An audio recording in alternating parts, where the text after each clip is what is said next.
15 years now. As we do each year, we start by pledging our allegiance to New Zealand. Special thanks to Jay Davison, who laid the wreath for us today. Jay's dad, Bruce, was killed in action in 1973 in Manicaland, and in the roll of honour we read, Davison B, Corporal, 4th Battalion Rhodesia Regiment, killed in action by gunshot wound 23 April 1973. And if you look at that date, that was just 2 days over 43 years ago. Time marches on, and as we all grow older, we're grateful to see the next generations playing a greater part in our commemorations here. As with last year when Bethany Scott Donnellan laid the wreath and addressed you all, Jay has kindly offered to talk to you all today, and I'll ask him to come forward. Please give him a warm welcome.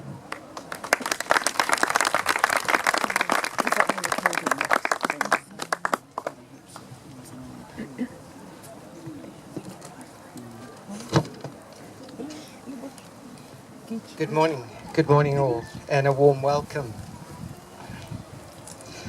My name is Jason Davison, and it's a great honour and a privilege for me to stand here today on ANZAC Day to address you all and represent the New Zealand Services Association and give you this year's address. Please excuse me.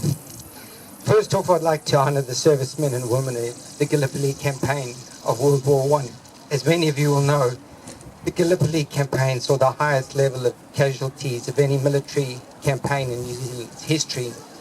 Of 8,500 New Zealanders who served there, nearly 5,000 were wounded and over 2,500 lost their lives. All sides suffered an enormous loss of life, and after 9 months the Allies abandoned the campaign and withdrew their servicing troops.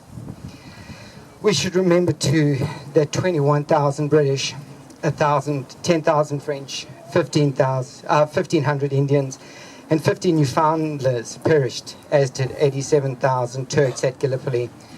A total of 130,000 soldiers that never made it home. I would like to share a bit of my history with you today, and a very big thank you to Alan Doyle on the Rhodesian Services Association UK-based archives, who assisted me in researching my ancestors. As you well know, my father, Corporal Bruce Davison, was killed in action on the 23rd of April 1973 while serving with the 4th Battalion Rhodesia Regiment. At the time, my mother was 4 months pregnant with me.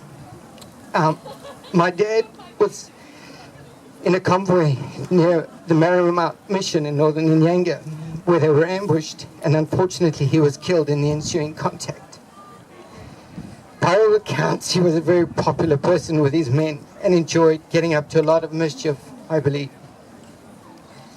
My family lived on a farm called Dachberg, just outside of Rusabi. My grandfather, James George Davison, affectionately known as Jimmy, and my grandmother, Elizabeth Davison, who lived in Inuzura, who owned the service stations.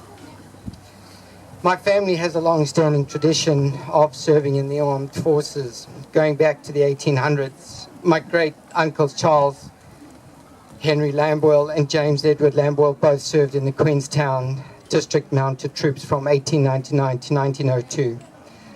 My grandfather, on my mother's side, John Gordon Brown, served as a navigator in the RAF during World War II and also a reservist in the Rhodesian Police. My dad's brother, Errol Davison, served with the 1st Commando RLI and was later transferred to 4RR, the same unit as my father, and was assigned to service in ANF companies until 1980. Jennifer Brown, on my mother's side, served with the Rhodesian Corps of Signals. It's not every day you're invited to lay the wreath on the behalf of the Rhodesian Services Organisation. I feel very privileged to have been asked, and with it comes an even greater sense of responsibility. It is sad I don't have my family here today to share this special moment with me, as they are overseas. For some of you who would have seen us at the last few Rhodesian Services gatherings, we were the young family with all the kids. And you well know how difficult that can be. But if we don't bring our children to these events and impart the knowledge and traditions with them, how will they learn? We run the risk that the next generation will grow up not knowing the sacrifices that others have laid down. If we don't know where we've come from, and we don't know where we're going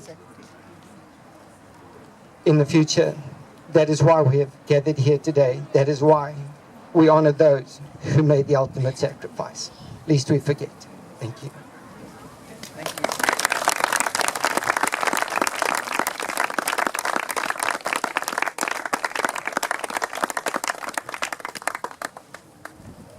Thanks very much, Jay. The laying of the wreath is the Rhodesian wreath is a very important symbolic moment for us in this service every year. It certainly is for me, and I'm sure I speak for most of you here. So thanks, Jay. Thanks very much for that. And it's interesting your proud family history, military history as well. Thanks again.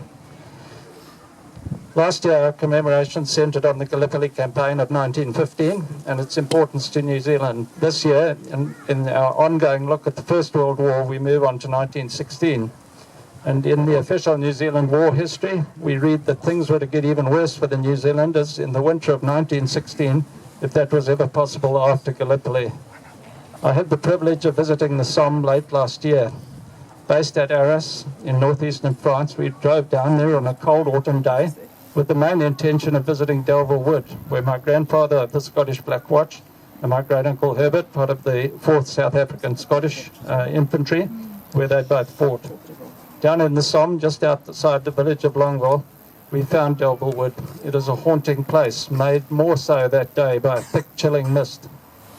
The original wood, laid bare by the intense battles of 1916, is now replaced by huge trees interspersed with long, straight avenues cut deep into the forest, and you can walk along those. In fact, you're advised not to walk off them.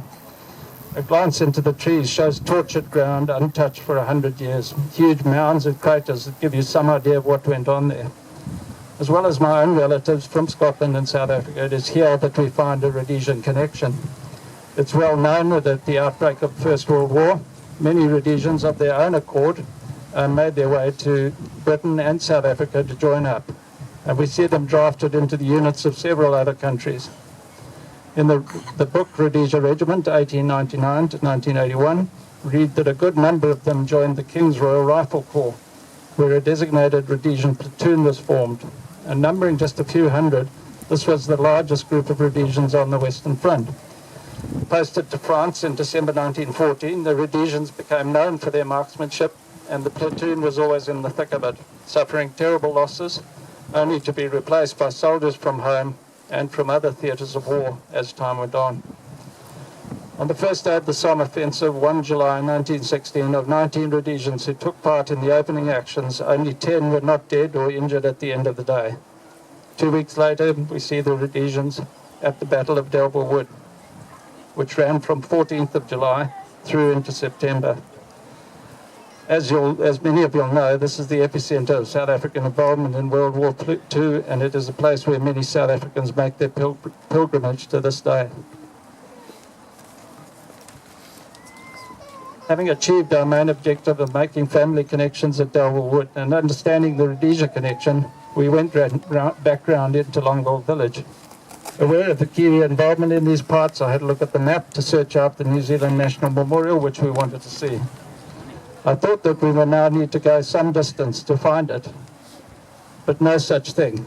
With Delville Wood to my right, where this paddock is, turning to the north, just visible in the mist on a nearby ridge, probably no further than the school from which we marched this morning, was the New Zealand Memorial. And further around to my left, just a few hundred metres up the road, Caterpillar Valley Cemetery, the resting place of many Kiwi soldiers, and the cemetery from which the remains of New Zealand's unknown warrior were repatriated to the War Memorial in Wellington in 2004. And then it struck me how closely the Kiwis, the Rhodesians, the South Africans, the British had fought together. Although busy with their particular pieces of turf, they would have known of each other. They may have passed in the streets behind the lines, known that one was fighting next to the other against a common enemy. We went on up the road to the New Zealand War Memorial, and at the foot of it are the words, "From the uttermost ends of the earth." Indeed, these men had come to the Somme from thousands of kilometres away, their different homelands too, thousands of kilometres apart, and yet here they were fighting shoulder to shoulder in the same 2 square kilometres. And of course many would remain here, under those endless rows of white headstones, never to return home. What makes me sad is that for all of their sacrifices, there's little evidence now of the Rhodesians in the cemeteries and the memorials. I found one record at Caterpillar Valley Cemetery amongst the Kiwis, and a few records further north. I guess that many either lie in unidentified graves, simply marked known unto God, or are among the many King's Royal Rifle Corps graves. Back in the village and the street along which they will have marched is the Seaforth Highlanders Memorial, also known as the Pipers Memorial. And Dennis, and where are you hiding, Dennis? Dennis is actually wearing his uncle's Seaforth Highlanders beret. At the foot of the memorial is the poem Cha Tul McCrimmon, and it's the ode to the Piper McCrimmon, and I'll just read a few lines. The pipes in the streets were playing bravely. The marching lads went by, with merry hearts and voices singing, "My friends marched out to die." And every lad in his heart was dreaming of honour and wealth to come, and honour and noble pride were calling to the tune of the pipes and drum. And there in front of the men were marching, with feet that made no mark, the grey old ghosts of the ancient fighters come again from the dark.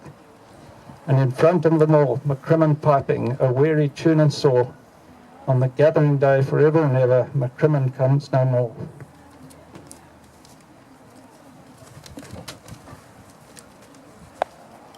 Standing there in the Somme, the spirit of all those brave souls was tangible. One could be forgiven for thinking they might just come marching around the corner out of that thick mist, grey old ghost with feet that made no mark. But in the growing cold, it was time for us to go and leave them to their rest in this beautiful, haunting place. Before moving on to the roll, I want us to think of those who still carry the wounds of war and those who are ill. I was very sorry to hear that our good friends Eileen and Danny Hartman, stalwarts of this association, are both very ill. Eileen with terminal cancer and Danny himself recovering from an operation and treatment, the effects of treatment for cancer. Our thoughts are with them both.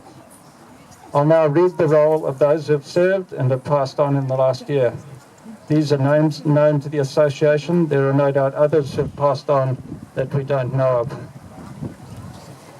The names I have are Pete Nilsson, Scottish Paratroop Regiment, World War II, and BSAP Reserve. He died last year.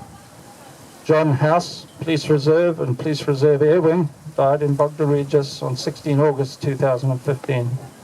Ian Robertson, renowned Rhodesia rugby player, Springbok centre and fullback, familiar to you all. He died on 24 August last year at the age of 65. Ross Robertson, and Ross is the father of our own association president, Grant Robertson, who passed away in Durban on 27th January this year. Our sympathies go out to all of the families of those people and to their friends. To conclude then, please now stand in silence, and during the silence our sergeant will salute those who served, and at the end of the silence I will sound the memorial bell. So please stand in silence.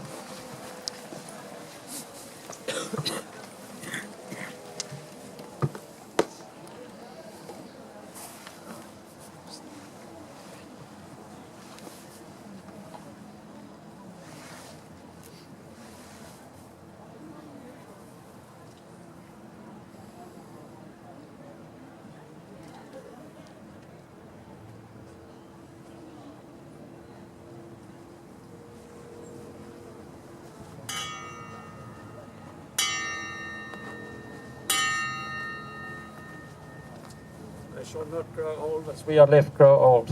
Age shall not weary them, nor the years condemn. At the going down of the sun, and in the morning, we will remember them. We will remember them. Thank you, Sergeant. Thank you, everyone. That concludes our short dedication, and we look forward to seeing you again next year, but hope to see you upstairs for a drink and a good chat.